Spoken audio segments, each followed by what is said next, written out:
Heat at Hawks. Junior Brown back in the NBA. Shot clock on this Tuesday, April 9th with another free pick. And we're rocking with the Atlanta Hawks plus 3.5. And I'm just going to keep this pretty simple.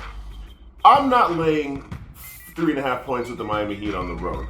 Especially not against a Hawks team that despite their poor season, by preseason expectations, they're still competing and they're still competing hard.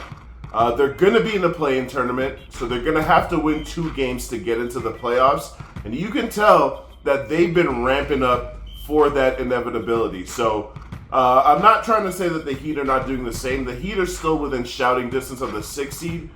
But let me just say this. As someone who I kind of make fun of Heat culture because I just don't like gimmicky things like that. Even though Heat culture is very real, it's probably the realest culture in the NBA other than the San Antonio Spurs for the last 25 years.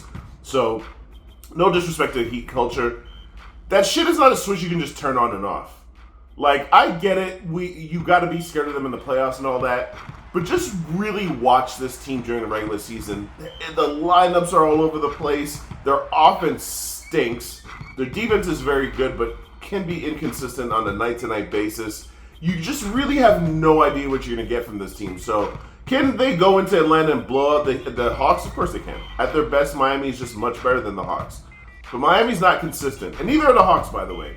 But on their home floor, where they like to put on a show, where they really compete their hardest, I'm going to take the Hawks plus the points over this inconsistent Miami team because that's what we do here. Miami wins their games by 1.5 points a game. That's their margin of victory. Now they're laying 3.5 on the road. No, thank you. Give me the Atlanta Hawks plus 3.5. Let's cash another ticket, y'all.